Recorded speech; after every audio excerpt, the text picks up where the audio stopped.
Bismillahirrahmanirrahim. Salam əziz izləyicilər, hər birinizi xoş gördük. Mübarək Ramazan ayının bu günündə qısa bir mövzuda söhbət eləyəcəm. Mövzumuz təvəlla və təbərradır. Yəni Allahın dostları ilə dost olmaq, düşmənləri ilə düşmən olmaq. Bu dinin vacib əmrlərindəndir. Yəni insan münasibətlərini Allah üçün qurmalıdır.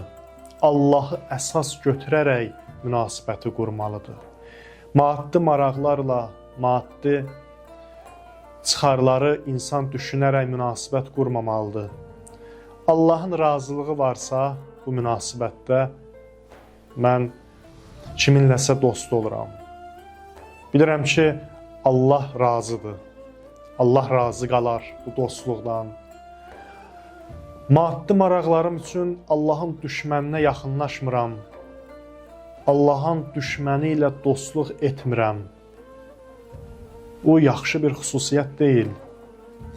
Bəzi insanlar var idi, onlar çox yaxşı adam olublar, çox gözəl insanlar idilər, mömin insanlar idilər, dinə əməl edirdilər, peyğəmbərə təslim olmuşdular. Həm İslam peyğəmbərinin, sonuncu peyğəmbərin zamanında, həm əvvəlki peyğəmbərlərin dövründə belə insanlar olublar ki, əvvəl mömin olublar, peyğəmbərlərə hətta kömək eləyiblər. Amma sonda gəliblər, zəlalətə düşüblər, hidayətdən uzaqlaşıblar. Səbəb nədir? Allahın düşmənlərinə yaxınlaşıblar. Allahın düşmənləri ilə dostluq eləyiblər. Axırda bu xüsusiyyət insanı bədbəxt eləyir. İnsan ola bilməz. İnsan yanlışla doğrunu tanımalıdır. Tarixə baxanda da tanımalıdır. Ki, Allahın dostları kimdir? Allah yolunda kim çalışıb? Allahın dinini, Allahın işini kim qabağa aparıb? Allahın bəndələrin kim hidayət eləyib? Hidayət yollarını, nişanələrini onlara kim göstərib? İnsan belə şəxsləri tanımalıdır və onların yolu ilə getməlidir. Kunu mə'əs sadiqin, siddiqlərlə, doğruçularla bircə olun. Əhl-i beytlə bircə olun. Bu ayənin ən gözəl misdaqı, nümunəsi Əhl-i beyt əleyhissalamdır. İnsan Allahın dostlarını tapmalıdır. Onlarla dostluq eləməlidir. Onlara yaxınlaşmalıdır insan. Ziyarət-i Aşuraya baxaq, Quran-ı Kərimə baxaq. Quranda Allah düşmənlərinə lənət oxuyur. Allah zalimlara lənət eləsin. Quranda bəzi ayələrdə lənət məsələsi gəlir. Çünki onlar Allahın düşmənidirlər. Ziyarət-i Aşuraya baxırıq, İmam Hüseynin qatillərinə lənət oxunur.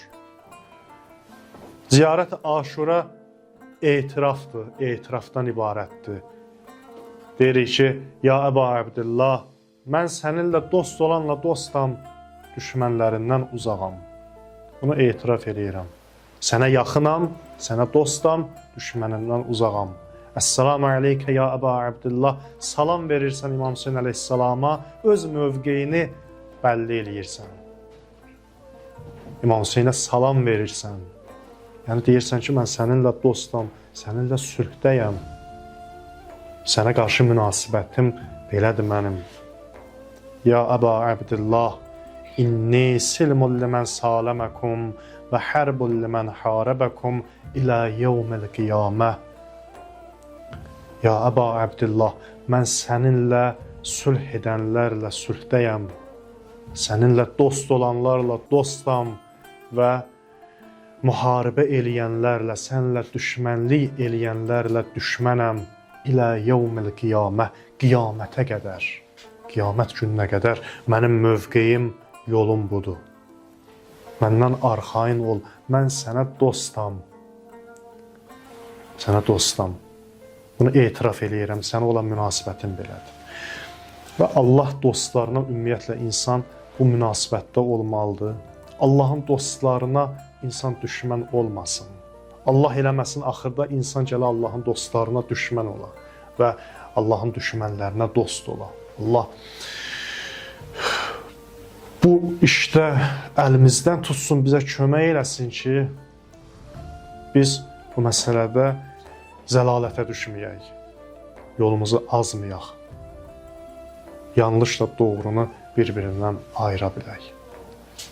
Allahdan istəyimiz budur. İlahi, kömək ol sənin dostlarınla dost olaq, düşmənlərinlə düşmən olaq. Bu bir mövqedir, insanın qəlbinin halıdır, insanın kimliyini təyin edən bir haldır və dünya həyatında Əhl-i Beyti özümüzə imam götürək, Həzrət Əlini özümüzə imam təyin eləyək.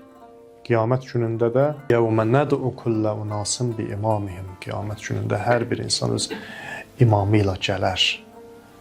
İmamı ilə gələr. Kimi özünə imam seçmişdinsə dünyada, kimi özünə dost seçmişdin, kimin arxasınca gedirdinsə, onunla da məhşərə gələcəksən. Allah bizləri öz dostları ilə dost olan, düşmənləri ilə düşmən olan bəndələrindən qərar versin inşallah. Bugünkü söhbətimiz bu qədər. Sağ olun, salamat qalın.